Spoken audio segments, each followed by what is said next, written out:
जी को सुन रहा था, मैं कहता हूँ कि बहुत कैडर है इनके बीच।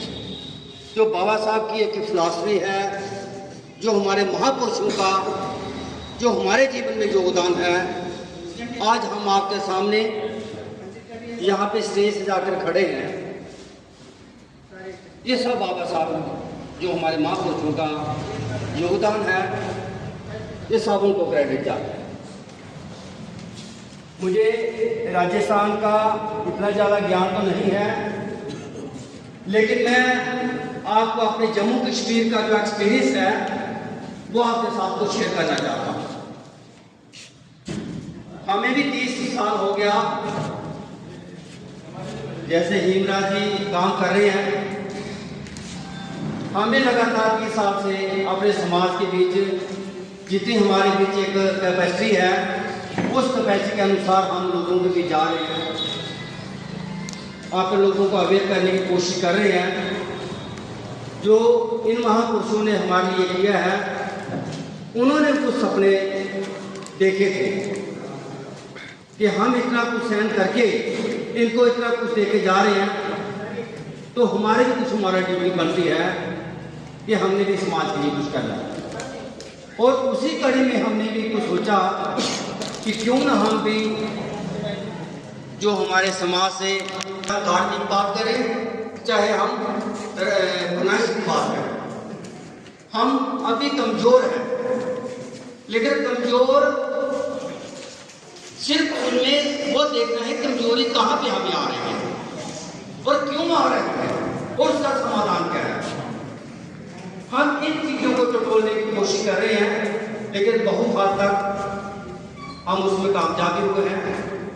मैं जैसे आपको पहले कहा कि मैं जम्मू कश्मीर स्टेट की बात कर रहा हूँ कि 2007 में भक्त महासभा का जन्म होता है। वहाँ पे हमने भक्त महासभा का जो नींव पत्थर रखा 2007 में रखा, और जब 2007 में हमने रखा तो लोग हम पे मजाक उठाते थे कि ये नेकों को इकट्ठा करने जा रहे हैं। लेकिन साथियों, भक्त महासभा जब बनी तो हमारे सामने कुछ चैलेंज थे। चैलेंज ये थे कि 70 साल से हमें आज़ादी तो मिली थी, लेकिन मेघ जो स्थिति में होने चाहिए थे वो नहीं थे। क्योंकि जम्मू कश्मीर में जो मेघों की स्थिति है ना, वो अच्छी है। मैं ये कहूँगा वो इसलिए अच्छी है क्योंकि हमारे वहाँ का जो संविधान है वो भारत के बाकी स्टेटें हैं उनसे थोड़ा सा अलग है।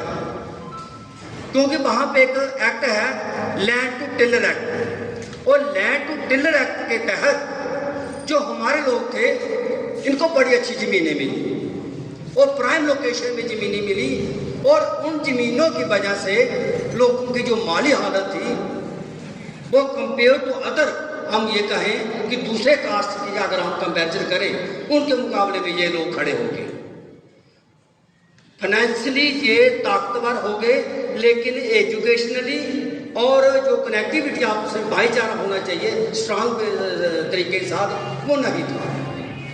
और भक्त महासभा ने ये पीड़ा उठाया कि हम इनको इकट्ठा करेंगे, और सबसे पहले 7 लाख स्टेट है वो पंजाब है, हमारे 7 लाख स्टेट जो है वो हिमाचल है। बाबा साहब कबीर साहब की छुट्टी वहाँ पे थी, पंजाब में भी थी और हिमाचल में भी थी, लेकिन जम्मू कश्मीर में सबसे जो बड़ी पॉपुलेशन है सूरदासों में वो मेघों की थी। लेकिन सतगुरु कबीर साहब की छुट्टी वहाँ पे नहीं थी, रविदास की छुट्टी थी, लेकिन हमें किसी खाते में नहीं रखा था। और हमने एक फैसला कर लिया कि जम्मू प्रोविंस में जो लोग गए होंगे वहाँ पे सबसे बड़ा परेड ग्राउंड जो है वो परेड ग्राउंड में है। और हमने 5 साल, एक हिस्टोरिकल आपको सुनने वाली बात है कि हमने एक बंदा सोचे ना कि हम ये चीज़ करनी है वो कर सकता है, लेकिन निष्ठा होनी चाहिए। हमने 5 साल उस परेड ग्राउंड में कम से कम 40 और 50 हज़ार हर साल जो है वो मेघ इकट्ठे करते थे। और जब 40-50 हज़ार लोग एक बैनर पर इकट्ठी हो जाएं तो गवर्नमेंट की एक नींद उड़ जाती है कि ये लोग जागे हैं। और सबसे पहला जो हमारा मोटो था कि कबीर साहब की छुट्टी सैंक्शन करो, और अल्टीमेटली अभी 4 साल ही पूरे नहीं हुए थे, 5वें साल गवर्नमेंट ने हमारी छुट्टी को सैंक्शन कर दिया। ये इसलिए मैं आपके साथ शेयर कर रहा हूँ कि हम लोगों में एक नेगेटिविटी ये है कि हम कुछ नहीं कर सकते और हमारा कुछ नहीं हो सकता, लेकिन ऐसा बिल्कुल गलत है। अगर हम एक फैसला कर लें, एक तैयार कर लें ना, तो सब कुछ हो सकता है। सबसे पहले तो ये थी, और दूसरी हमारा चैलेंज ये था कि वहाँ पे अम्बेडकर के प्रोग्राम छोटे छोटे गांव में, मोहल्लों में, ब्लॉक लेवल पे वो सब होते थे। कबीर साहब के प्रोग्राम मोहल्ले में हो गया, किसी कस्बे में हो गया, किसी ब्लॉक में हो गया, वो वहाँ तक सीमित थे। लेकिन भक्त महासभा ने लोगों के बीच ये एक तैयारी कर दी कि जम्मू कश्मीर में कबीर साहब की का जो दिन होता था वो कम से कम हजारों की तादाद में लोग बाहर निकलने लगे, और एक एजेंडे नीचे, एक एजेंडे के नीचे वो लोग सारे लोग आने लगे, और जो छोटे छोटे झूठ थे वो सारे झूठ जो है वो हमसे मिलने की कोशिश करने लगे। ये कोई छोटी बात नहीं है। दूसरा चैलेंज ये था, एक तो छुट्टी था, दूसरा ये है कि जो गांव में छोटे छोटे प्रोग्राम होते थे उनके साथ आप कैसे कॉन्टैक्ट करें वो ताकि हमारे साथ मिले, वो भी हमने सबका पूरा कर दिया। तीसरा जो है कि जैसे मैंने कहा कि जम्मू कश्मीर में मेघों की पॉपुलेशन सबसे ज़्यादा है। जब पॉलिटिकली की बात आई, प्रोफेसर साहब जानते हैं हमारी 8% पॉपुलेशन है, 8% जो है वो रिजर्वेशन है, और 7 मेघ जो है वो मंत्री MLA चुनते थे, उनमें से 4 मंत्री बनते थे। और क्यों बनते थे? क्योंकि गवर्नमेंट को पता चलने लगा कि ये लोग आप आस्ता आस्ता जागने लगे हैं, इनको अपने साथ खींचने की कोशिश करें। ये चीज, ये भी एक चैलेंज था। दूसरा ये है कि जो हमारा पढ़ा लिखा समाज था, ये आपको ही पता है, हमें पता है कि जिसको खाने को मिल जाता है, जिसको नौकरी मिल जाती है, उसको गाड़ी भी मिल जाती है, मकान भी मिल जाता है, बच्चे उसका अच्छे स्कूल में जाना स्टार्ट कर देते हैं, तो वो हम जैसे लोगों के या गरीब लोगों के साथ वो अपना रास्ता जो है वो तोड़ लेता है। पढ़ा लिखा समाज हमारे साथ नहीं था। लेकिन आज की स्थिति ये है कि आप हमारा 3 ग्रुप ऐसे हैं जो चपरासी से लेकर कलेक्टर तक जो मेघ लोग हैं वो एक जगह बैठने की कोशिश में है, और बैठ रहे हैं। वो भी हमने उन लोगों के बीच ये चीज डाली कि जब तक हम यूनाइट नहीं होंगे हमारा कोई भी रिजल्ट जो है वो हमारे फेवर में नहीं होगा। आज वो भी स्थिति है कि मेल जो है वो पढ़ा लिखा हो, चाहे अनपढ़ हो, चाहे पॉलिटिकल हो, वो एक जगह बैठने की पूरी स्थिति में है, और हमें वो पूरा यकीन है कि हम उसको पार्टी जो है वो आगे लेके जाएंगे।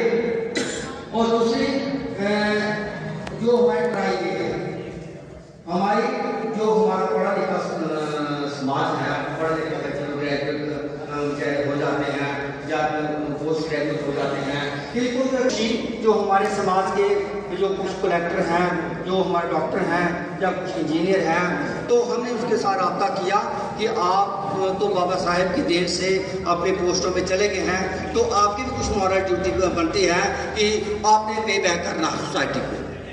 और आज वो जो हमारे गेस्ट ऑफिसर हैं, तो हमारे उन बच्चों को वो काउंसलिंग दे रहे हैं, उन बच्चों को वो गाइड कर रहे हैं कि आपने अपना भविष्य कैसे सुधारना है। तो ये चीज़ें जो है ये हम कर सकते हैं, इसमें कोई दो राय नहीं है। अभी मैं पढ़ रहा था कि यहाँ पर शेड्यूल कास्ट की पॉपुलेशन मेरे ख्याल में 18% है, और इस शेड्यूल ट्राइब की पॉपुलेशन भी कोई 14% के करीब है। राजस्थान की बात कर रहा हूँ मैं। और ओबीसी की पॉपुलेशन भी जहाँ पे मेरे ख्याल में 40 से 45% पॉपुलेशन है, कुल मिला के ये 75 के करीब हो जाते हैं। तो ये हम कुछ भी अगर दिमाग में सोचे ना वो हम हासिल कर सकते हैं। सिर्फ करनी और कथनी में फ़र्क नहीं होना चाहिए, जो हम बोलें उसको हम करें।